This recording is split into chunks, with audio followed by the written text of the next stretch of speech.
ये वैदेही, बस बस बस. तुम्ही प्लीज बाहेर थांबा.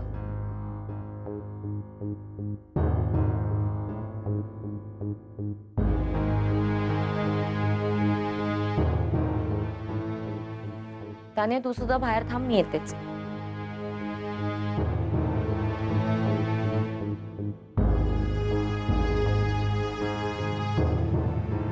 वैदेही, अर्जंट रात्री भेटायचं ठरवलंस? काय काम घडलंस अचानक? ओ, आलं लक्षात. आपण एकत्र टेंडर भरण्याची कल्पना तुला खूप आवडली आहे ना? I knew this. I mean, तू एक ना एक दिवस याला नक्की अग्री करणार, मला माहिती होतं.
यापुढे मलाच काय कोणत्याही मुलीला ब्लँक कॉल देण्याचा प्रयत्न करणार नाहीस तू.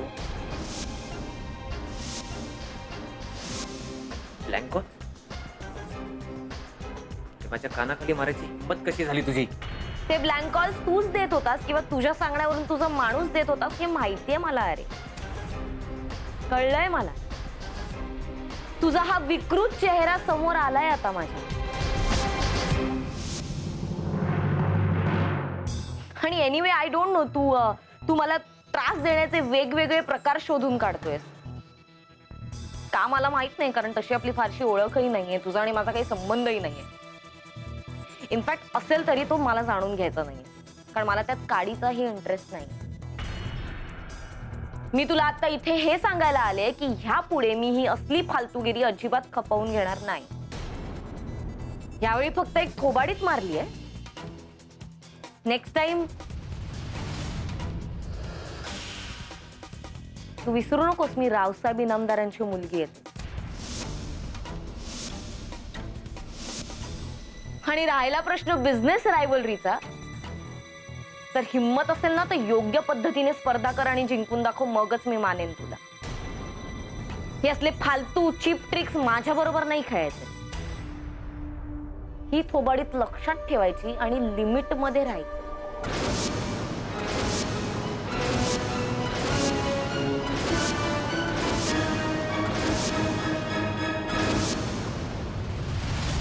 मला माहित नाही रे कुठे गेली ती. आणि मला वाटलं ती तुला सांगून गेली असेल म्हणून मी काही विचारलं नाही तिला. मला फक्त म्हणाली मी बाहेर जाऊन येते म्हणून, आणि गेली. आणि मी सुद्धा तेव्हा माहीशी खेळत होते ना, तेव्हा मी खोलात जाऊन तिला काही विचारलं नाही. मला वाटतं इथेच कुठेतरी गेली असेल, काहीतरी आणायला येईल ती. बरं, ओके, ठीक.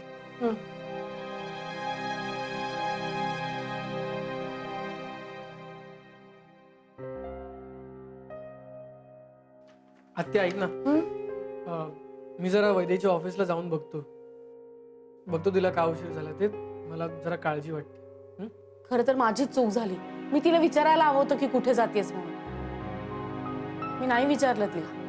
ठीक आहे, इट्स ओके आत्या, मी बघतो. तू काळजी नको करूस. मे बी ती कामात जरा रमली असेल म्हणून वेळेकडे लक्ष नसेल तिचं. मी बघतो. मला पण कळवा. हो, हॅलो.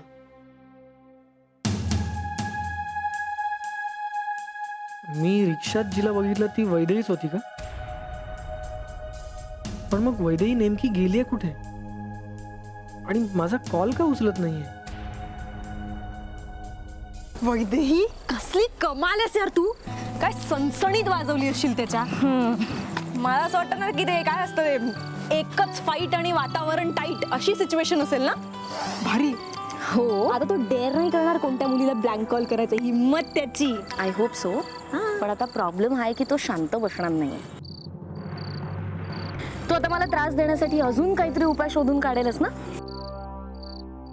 मुळात हे कळत नाही की तो असं करतोय का.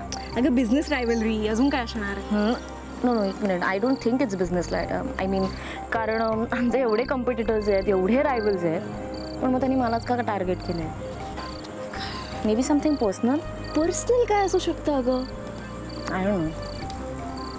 पण एनिवे चल यार, आता रिक्षा पण मिळत नाही, फक्त घरी जाऊ आणि कॉफी. नाही आय एम व्हेरी सॉरी. मी आत्ता कल्टी मारते. अगं ऐक ना, आजच ते रिजेक्शन वगैरे झालंय ना, so you have to be home. या बरं ठीक आहे, नेक्स्ट टाइम पण या पक्का. And thank you. चल निघू. बरं चल ऐक, इथे तर काही रिक्षा मिळत नाही, आपण पुढच्या नाक्यावरून हां, पकडू. चालेल, आधी चल. तुला पकडून देते. चल, चल. आणि हा कुठे गेला. काय माहिती ना, असेच असतात ही लोक.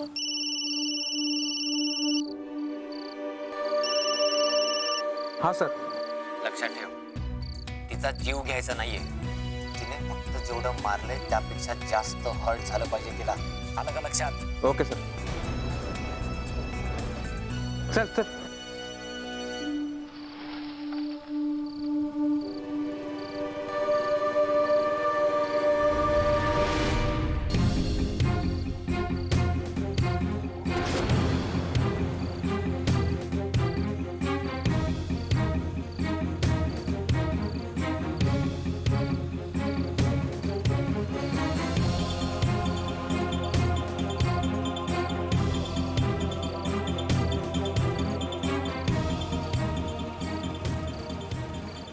मी मानसला यातलं काहीच सांगितलं नाही, आणि आता ऑलरेडी खूप उशीर झालाय. तो नक्कीच काळजी करत असणार. घरी गेल्यावर काय सांगू मी त्याला. खरं सांगितलं त्याला खूप टेन्शन, आणि खोटं सांगणं बरोबर नाही.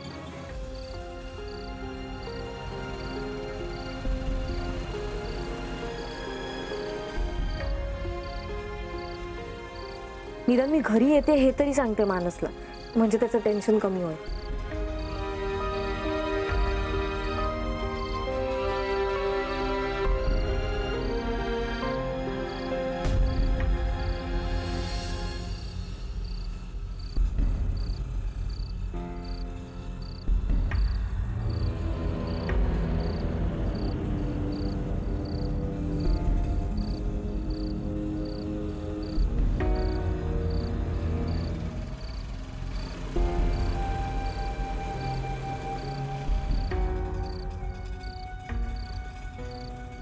शी आर्या, बॅटरीला पण आत्ताच संपायचं होतं.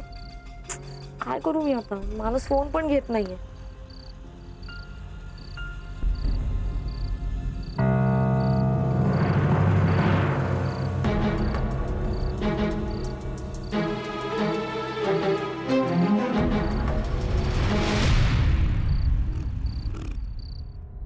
वैदेहीचा काही फोन किंवा मेसेज आला असेल तर. 3 miss calls.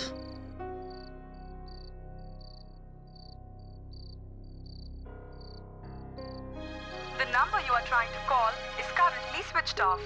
Please try again later.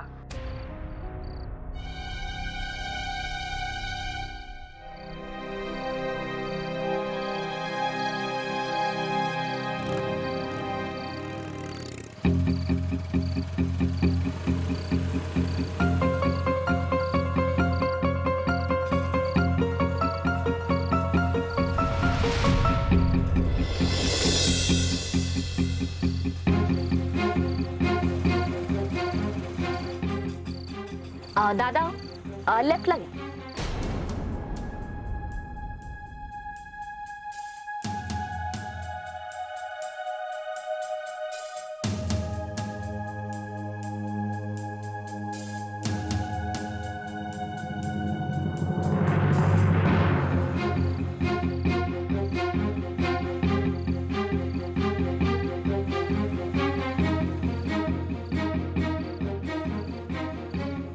दादा इथे पुढे थांबवा.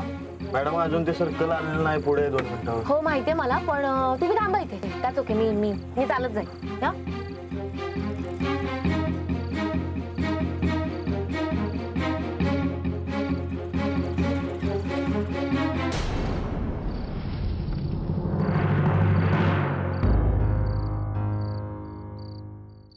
हे घ्या.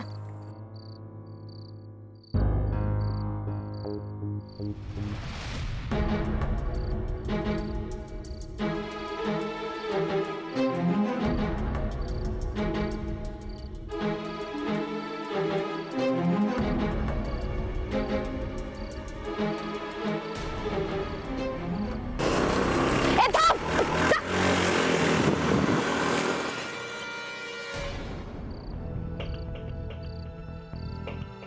मॅडम तुमचे पैसे. मॅडम मी सोडू काय तुम्हाला? नाही नको, मी जाईन चालत.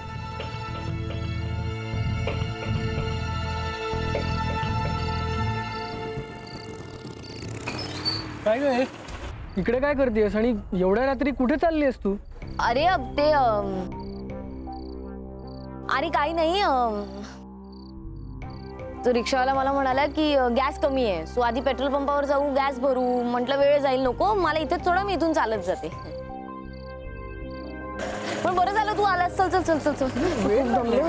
मला फोन करायचा ना. सॉरी.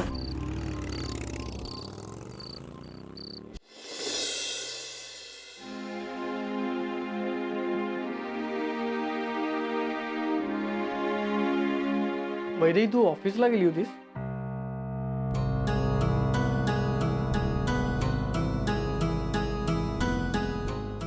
नाही म्हणजे मी आत्याला विचारलं तर ती म्हणाली की तिला फोन आला आणि ती लगेच गेली.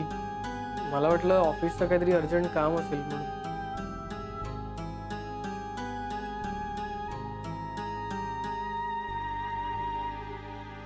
अरे कामाचं सोड, मला सांग तुझ्या कवितेचं काय झालं? झाली ती पूर्ण? हो झाली ना पूर्ण. म्हणजे आम्ही सगळ्यांनी मिळून पूर्ण केली ती आणि मजा आली माहितीये. आणि तो ऑफिस मधला तराना आहे ना, तो तर कलाकारच आहे माहितीये. मस्त केली तू त्याने कविता. मग ऍक्च्युली काय झालं, मी ऑफिस मध्ये गेलो ना तेव्हा रेवती मला सांगत होती की पूर्ण कर पूर्ण.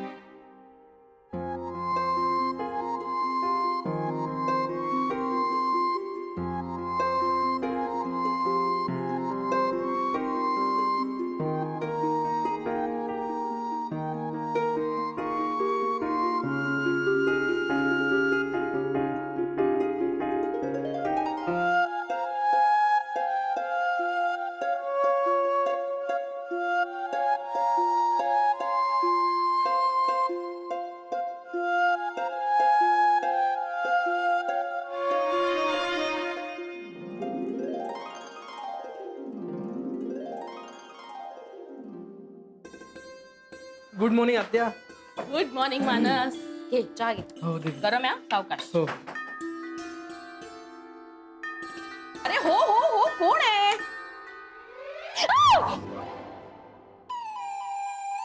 मानस,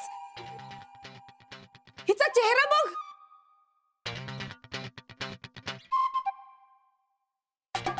तान्या, काय झालं तुझ्या चेहऱ्याला? दही वडे. दही वडे? अरे मला काय मारतेस? तान्या, अगं, मी काय नाही केलं. अरे मला काय मारतेस तू?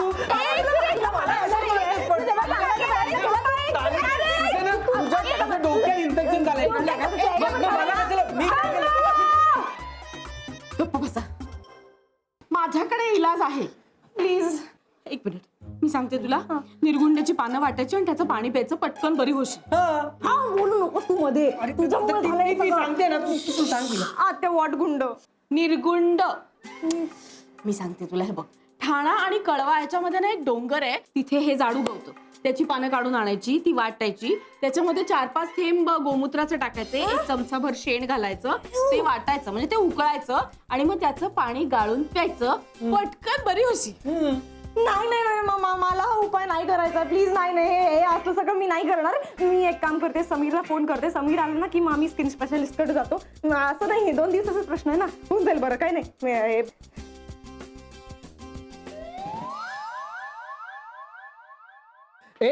तानिया, पण 2 दिवसात हे इन्फेक्शन अंगावर पसरलं तर? अगो बाई, समीर उचल ना फोन. तरी काही नाही, माझ्याकडे घरगुती उपाय आहे. आमसूल चोळलं ना चेहऱ्यावर की पटकन बरी होईल ती. हो ना. ए तानिया, मी जरा आलो हा, बाहेर जायचंय मला. हा ऐक ना, तू मला सोडून नको जाऊ. अगं अशी काय करते? आता सांग ना प्लीज अगं ते ते काय निर्गुंडाचा पाला आणायचा अजिबात नको. आणि ते अगं गाई म्हशी पण शोधायचं, गोमूत्र आणायचं, शेण आणायचं. मी आणतो ना शेण, तू कसं टेन्शन, सगळं बरं होणार ना. नको ना यार, तू घेऊन येईल ना, मी तुला काढा करून देईन. मी देते तुला काढा करून. नाही ना.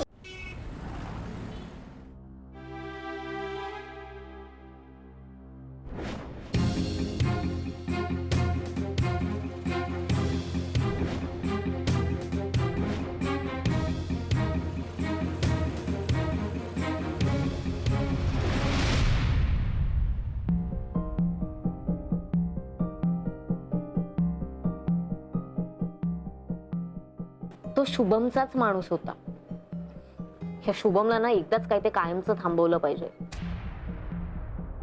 पण कसं? आणि मी काही ठरवलं तरी ह्या ऑफिस मधून कोणीतरी बातमी लीक करणारच. पण माझ्या ऑफिसातली ती व्यक्ती कोण आहे? मला लगेच शोधायला हवं. 1 महिना थांबून चालणार नाही. तो शुभम दिवसेंदिवस जास्तच डेंजर होत चाललाय. हे सगळं थांबवायला हवं आणि त्याची सुरुवात ऑफिसात खबरी कोण आहे हे शोधल्यावर होईल. सो मानस, ऑल सेट? या उद्याचा तुझा आरबीके मधला पहिला परफॉर्मन्स आहे. How do you feel? I am excited. या, इवन आय एम एक्साइटेड. बरं मानस, उद्याचा तुझा परफॉर्मन्स आपल्या इन्व्हेस्टर्स समोर असणार आहे. आणि जर त्यांना तो परफॉर्मन्स आवडला आणि जर ते इम्प्रेस झाले तर आरबीके आणि पर्यायाने तू खूप फायद्यात असू. सो उद्याचा परफॉर्मन्स आपल्या दोघांसाठी खूप जास्त इम्पॉर्टंट आहे. या आय नो. आणि हो, उद्याचा परफॉर्मन्स हिटच झाला पाहिजे मानस. We have to prove to the investors की RBK serves only the best music. आणि if we could do that, nothing like it. आपण दोघंही आग लावून टाकूया. फक्त तू बेस्ट परफॉर्म कर, बाकी सगळं मी बघते. ओके? डोंट वरी रेवती, माझा परफॉर्मन्स हिट नाही सुपर हिट होणार आहे. And that is my promise to you. Yes, let's cross our fingers. And yes, there are going to be no surprises. Vaidehi is going to be sitting right in front of you. So that Vaidehi तुझ्या डोळ्यासमोर असेल आणि तुझा performance फक्त best होईल. Right? Thank you. बरं मी आहे बाहेर. या प्लीज.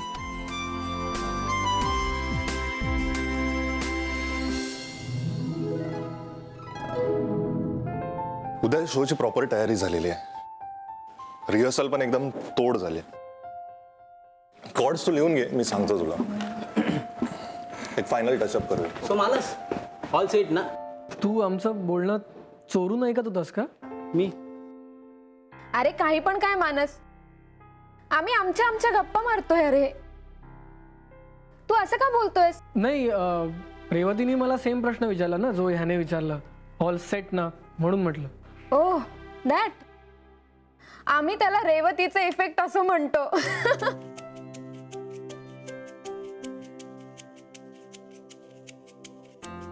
म्हणजे अरे म्हणजे इथे काम करणाऱ्या प्रत्येकावर रेवतीचा इतका मोठा पगडा बसलाय ना की प्रत्येकाच्या वागण्या बोललं तर रेवती डोकावत.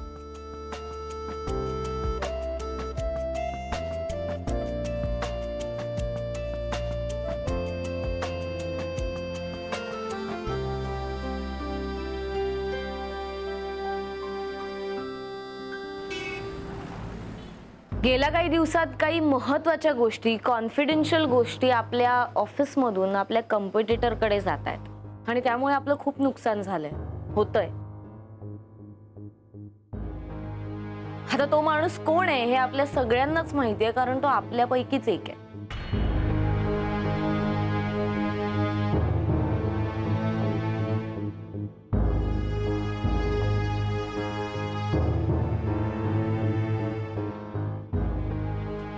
मी सांगितलं होतं ना तुम्हाला, मी त्या व्यक्तीला 1 महिन्यात शोधून काढेन म्हणून.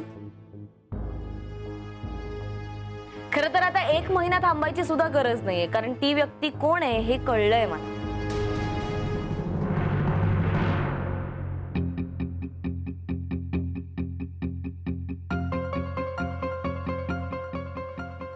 समजा त्या व्यक्तीने मला येऊन सांगितलं, माझ्या समोर सगळं कन्फेस केलं, तर मी त्याला माफ करून टाकेन. पण समजा त्या व्यक्तीने तसं नाही केलं तर पोलीस मात्र त्याला माफ करणार नाही आणि कायदा मात्र त्याला चांगलीच शिक्षा करेल.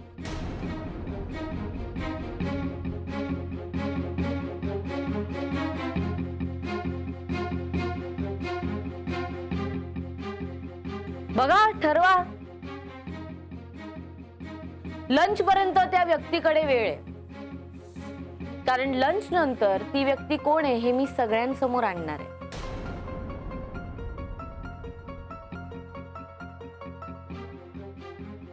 निघा.